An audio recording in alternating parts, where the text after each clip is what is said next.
Bonjour à tout le monde. C'est toujours étrange de dire bonjour à tout le monde à son petit écran, là tout seul dans son espace de travail, mais enfin je sais que vous êtes là, donc je suis heureuse de partager ce moment avec vous.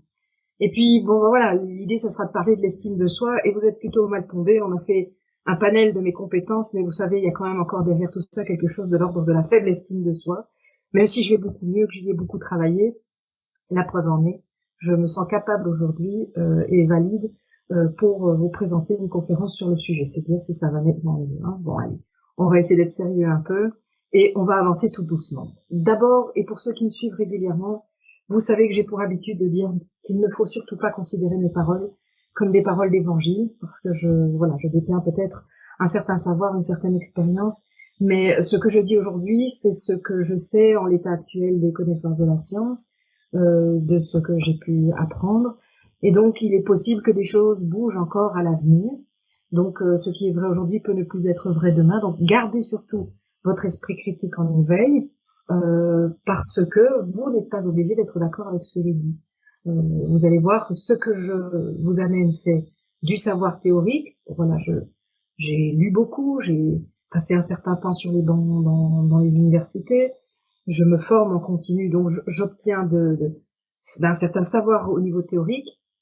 Et puis pour le reste, il y a le savoir que je développe dans la pratique que j'ai, et puis le travail que j'ai pu faire à un titre plus personnel. Donc c'est toujours se dire que on est porté par des valeurs, par des croyances. C'est mon cas, c'est le vôtre, et donc forcément, peut-être que je trie dans ce que j'ai pu découvrir de savoir, de théorie, j'ai sans doute dû trier un peu, et puis je vous le restitue avec des mots qui sont les miens le plus souvent. Donc là aussi, ça fait un tri dans les informations qui nous arrivent brutes, et je vous invite, vous de votre côté aussi, après, à vous approprier ce qui aura été présenté pour n'en garder que ce qui vous convient le mieux dans votre pratique, et si c'est à un niveau plus personnel, dans votre vécu de tous les jours ensuite. Bien, on est parti. Là, c'est d'abord se poser un peu la question de l'estime de soi dans ce qu'est la vision qu'en a le peuple. Et pour représenter le peuple, j'ai pris des penseurs. Je pense que c'est pas anodin. Et on a des points de vue très différents. On a une vision très positive de l'estime de soi avec Goethe, qui dit que le plus grand mal qui puisse échoir à un homme ou à l'homme serait qu'il ait une mauvaise opinion de lui-même. À l'inverse, Kant nous met en garde en disant que ça pourrait quand même être problématique, puisque l'amour de soi, sans être toujours coupable, est la source de tout mal. Finalement, qu'est-ce qu'il en est? Je pense qu'il faut nuancer, bien sûr, et que aussi bien que Kant a tort de mettre des points de vue aussi arrêtés. Quelque part, il faut pouvoir nuancer. Et ce qui est important, c'est de savoir de quoi on parle. Donc l'estime de soi, l'idéal, c'est de définir. Sauf que voilà, c'est assez compliqué. Il existe pléthore de définitions sur le marché, plus ou moins sérieuses, et toujours fabriquées et construites suivant l'auditoire qui se présente à nous. Alors l'estime, si on va voir un peu les dictionnaires, donc moi je suis assez fan de mon petit Robert, qui s'appelle le nouveau petit Robert, mais qui date de 1993, enfin 1993, c'est vous dire s'il n'est plus très nouveau, mais enfin toujours est-il que c'est le titre du dictionnaire. Et j'ai comme référence aussi un site qui nous vient du CNRS et qui s'appelle CNRPL. Enfin, tout ça, vous le découvrirez si vous cliquez sur les liens utiles. Ça nous donne des définitions très larges dans différents types de domaines. Et donc, on a pour l'estime ici, par exemple, au niveau du petit Robert, une opinion, sentiment favorable né de la bonne opinion qu'on a du mérite ou de la valeur de quelqu'un.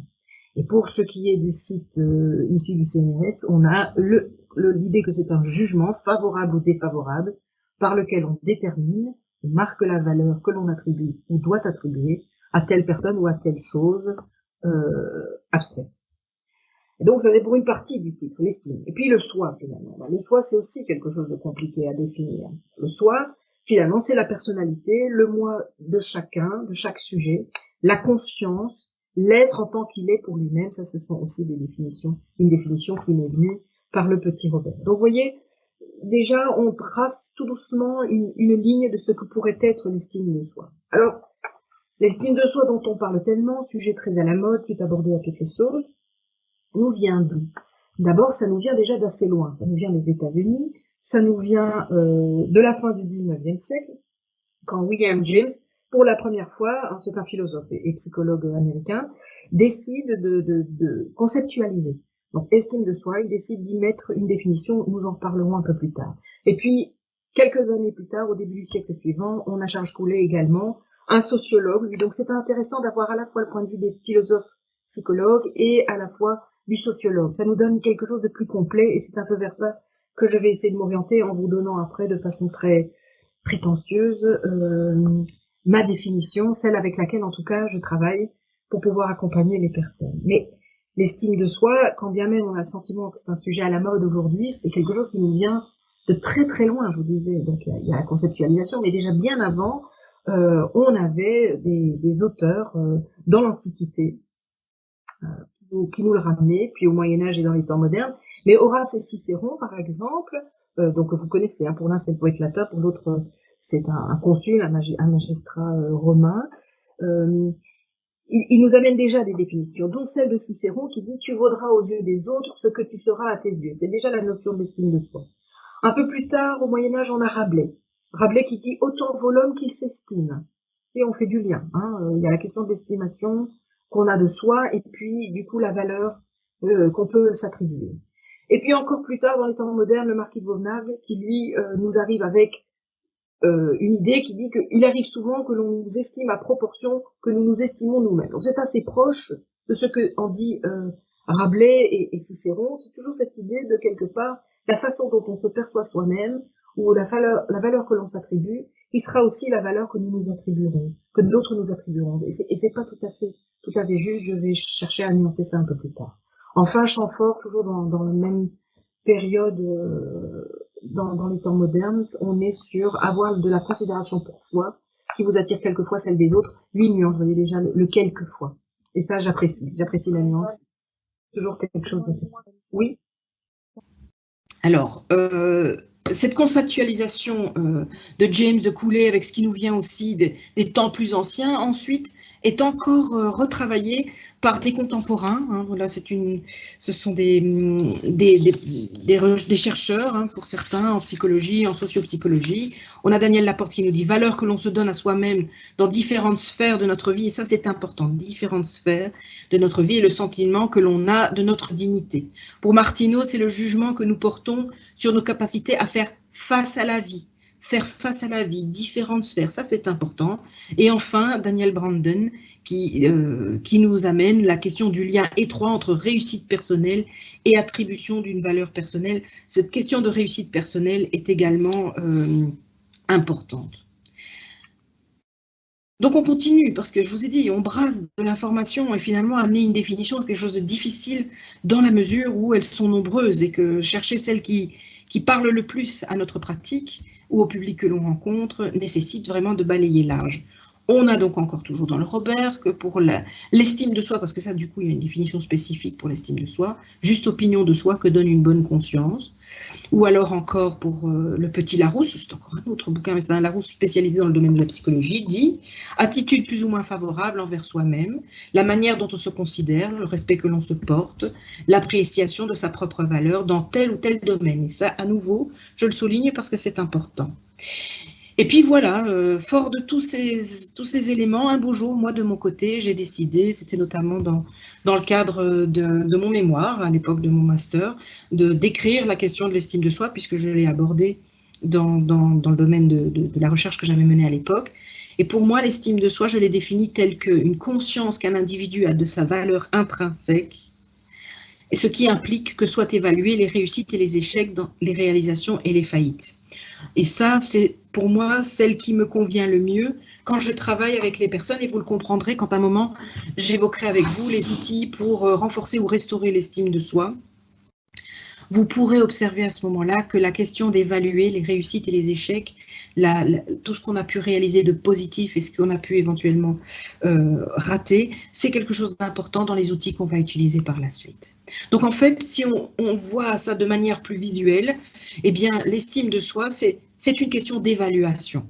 On est en équilibre entre ce qui nous semble être sombre et moins favorable, et puis les choses qui nous semblent positives. Mais quand il y a problème sur l'estime de soi, pensez bien que c'est parce que on ne fait pas l'équilibre correct entre ce qui va et ce qui ne va pas. Mais on comprendra un peu plus tard. En fait, l'estime de soi, ça pourrait presque être vu comme une forme d'amour-propre, puisque l'amour-propre, dans les dictionnaires, nous disent que c'est un sentiment qu'on a de sa propre valeur, de sa dignité, et qui pousse à agir pour mériter l'estime d'autrui. C'est important. Donc, je reviens sur cette idée de balance. Vous voyez qu'ici, on l'abordait tout à l'heure dans le slide précédent. Cette question de soi réel, de soi idéal intervient aussi dans la relation qu'on aura à autrui et de ce que autrui nous renverra. Alors, le soi réel, c'est quoi? C'est qui je suis dans les faits. Et le soi idéal, c'est celui que j'aurais ou celle que j'aurais aimé être ou que je voudrais être, je m'aimerais, mais cette balance, il y a celle que vraiment je rêve d'être, et puis celle que je suis en réalité, et on joue sur cet équilibre-là, à la fois parce que c'est lui qui va nous amener à être en relation avec l'autre, mais c'est l'autre aussi qui va nous amener à faire pousser plutôt l'un ou plutôt l'autre, en fonction des contacts qu'on a. Alors cette schématisation me vient finalement d'une synthèse visuelle que je réalise du propos tenu par William James, dont je vous ai parlé tout à l'heure. En tout cas, l'estime de soi, ce qui est sûr, c'est que c'est un facteur essentiel au développement de la personne, de l'humain, et c'est un élément constitutif fondamental. C'est vraiment parmi les fondations, et plus tard, vous verrez, je symbolise ça à travers la construction d'une maison, et j'en reparlerai, mais c'est vraiment fondamental dans la construction de l'identité de la personne, de sa personnalité notamment. Je vous propose ensuite d'aborder l'estime de soi dans ces trois dimensions. Hop, alors ça c'est assez visuel. Dans les trois dimensions, nous retrouvons la dimension affective, cognitive et comportementale. Et donc dans un premier temps, on a l'individu par rapport à lui-même, mais aussi l'individu tel qu'il se situe par rapport aux autres et par rapport au monde, voire l'univers. Vous voyez que tout au-dessus du PowerPoint, dans ce slide-ci, je mets un sextant d'un côté et je mets également une boussole. Parce que l'estime dans le domaine de la navigation, par exemple, eh bien, voyager à l'estime, c'est le fait de se situer par rapport à des repères, par rapport à des points qui nous viennent du sextant quand on est en mer ou qui nous viennent d'une boussole si on est sur Terre. Je me dis qu'on peut peut-être utiliser la boussole aussi sur mer, j'en sais rien, je ne suis pas très douée, mais voilà, on a des points de repère et c'est ce qui fait qu'on avance dans notre trajet sur Terre ou sur mer avec ces repères-là et dans l'estime de soi en tant qu'individu. C'est à la fois les autres, c'est à la fois le monde et c'est à la fois nous-mêmes. Et donc, dans la dimension affective, on touche très fort à la question du vécu émotionnel. Donc, vous l'avez compris, ça c'est quelque chose qui est mon dada, le côté émotionnel, parce que ça intervient dans toute une série de situations que les personnes m'amènent dans leur souffrance. Le côté émotionnel est très prégnant. Et la dimension affective, c'est finalement un peu l'idée comment je me sens avec les pensées que je nourris par rapport à ma relation aux autres. Ça, c'est un des éléments. Dans le volet cognitif, on est davantage sur ce que l'on a comme conscience de la valeur que nous en avons à travers le regard que l'on porte sur soi. Et vous pensez bien que quand on est sur le regard que l'on porte sur soi, on est à la fois porté par le subjectif, par ce que les autres nous amènent, et donc on est tantôt plutôt objectif, tantôt pas. C'est donc quelque chose qui est très fluctuant et on en reparlera un peu plus tard aussi.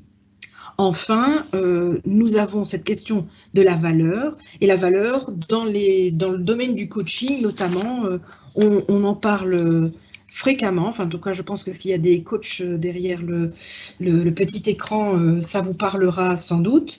On met les valeurs sur trois niveaux, la valeur absolue, la valeur relative et la valeur potentielle. La première étant la personne telle qu'elle se sent dans ce qu'elle est. Est-ce que ce que je suis me convient? Est-ce que je suis à l'aise avec qui je suis? Est-ce que c'est correct? Et là, ça touche tout doucement à la notion du moi idéal, du soi idéal. La valeur relative, c'est finalement, est-ce que je me sens capable, est-ce que je me vois comme un individu capable de réussir quelque chose dans sa vie? Et la rebelote, on est sur quelque chose d'assez complexe parce que finalement, c'est quoi une vie réussie?